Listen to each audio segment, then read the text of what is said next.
Hello learners, today we are going to discuss chapter 4 air.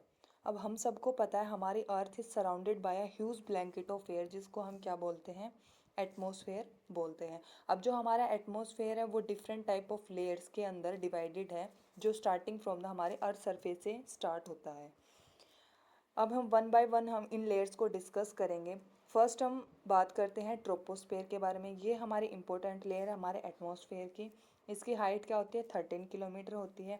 जो air हम breathe करते हैं वो भी कहाँ पे प्रेजेंट होती है, ट्रोपोस्फेयर के अंदर ही हमें मिलती है। नेक्स्ट हम बात करते हैं स्ट्रेटोस्फेयर के बारे में। अबोव द ट्रोपोस्फेयर क्या होता है, स्ट्रेटोस्फेयर होता है। इसकी हाइट क्या होती है, up to 50 kilometres. Free from cloud होता है एंड एसोसिएटेड वेदर फिनोमिना होता है यहाँ पे।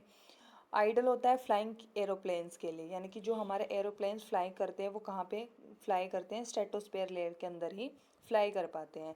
इस इट कंटेन ओजोन गैस भी है इसके पास। नेक्स्ट हम बात करते हैं मीसोस्फेयर के बारे में। लाई अबो स्ट्रेटोस्फेयर के ऊपर वाली। हाइट क्या है इसकी, 80 किलोमीटर है। मेटेरियल्स जो होते हैं हमारे वो बर्न अप हो जाते हैं इस लेयर के अंदर entering from the space. Next हम बात करते हैं थर्मोस्फेयर के बारे में। टेम्परेचर बढ़ जाता है हमारा, जैसे जैसे हमारी हाइट बढ़ती जाती है वैसे वैसे जो हमारा टेम्परेचर है वो भी क्या हो जाता है, बढ़ जाता है। आगे हम बात करते हैं इसकी हाइट के बारे में। Height extend between 80 to 400 kilometres, और जो रेडियो ट्रांसमिशन में ये हमें हेल्प करता है। नेक्स्ट हम बात करते हैं एक्सोस्फेयर। ये क्या होती है, हमारी अपर मोस्ट लेयर होती है एटमॉस्फेयर की। वेरी थिन एयर होती है यहाँ पे। Light gas like helium hydrogen वो क्या करती हैं, फ्लोट करती हैं into the space from here.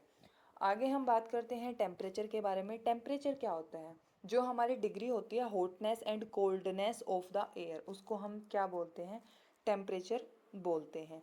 अब एक फैक्टर यहाँ पे इसको इन्फ्लुएंस करता है डिस्ट्रीब्यूशन ऑफ टेम्परेचर को, जिसको हम क्या बोलते हैं, इंसोलेशन बोलते हैं। अब इंसोलेशन क्या होता है, ये इनकमिंग सोलर एनर्जी होती है जो इंटरसेप्टेड बाय द अर्थ। अब अमाउंट ऑफ इंसोलेशन क्या होती है, हमारी डिक्रीज हो जाती है from the equator towards the pole. Standard unit of measuring temperature हमारी क्या है, डिग्री सेल्सियस है। आगे हम बात करते हैं विंड के बारे में। विंड क्या होती है, the movement of air from high pressure area से जो लो प्रेशर एरिया की तरफ जब हमारे एयर मूवमेंट करती है उसको हम क्या बोलते हैं, विंड बोलते हैं। आगे हम बात करते हैं wind can be divided into 3 type, यानी कि जो हमारी विंड है वो उसको हम डिवाइड करते हैं 3 टाइप्स के अंदर। फर्स्ट हम डिस्कस करते हैं परमानेंट विंड कौन सी होती हैं। जो हमारी ट्रेड विंड, वेस्टर्लीज और ईस्टर्लीज जो विंड होती हैं उनको हम परमानेंट बोलते हैं। These blow constantly through out the year in a particular direction, यानी कि यह पूरे ईयर में एक पर्टिकुलर डायरेक्शन में चलती रहती हैं। नेक्स्ट हम बात करते हैं सीजनल विंड। सीजनल विंड कौन सी होती हैं, change direction in different season, यानी कि जो विंड डिफरेंट सीजन के अंदर अपनी डायरेक्शन को चेंज कर लेती हैं उसको हम बोलते हैं सीजनल विंड। जैसे एग्जांपल के तौर पे हम बात कर सकते हैं मॉनसून जो विंड होती हैं वो हमारी सीजनल विंड्स होती हैं। आगे हम बात करते हैं लोकल विंड्स कौन सी होती हैं, जो blow only during a particular period of the day or a year in a small area, यानी कि जो एयर यानी कि विंड हमारे एक पर्टिकुलर पीरियड या तो डे में या फिर पूरे ईयर में एक स्मॉल एरिया के अंदर ब्लो करती है उसको हम क्या बोलते हैं, लोकल विंड बोलते हैं।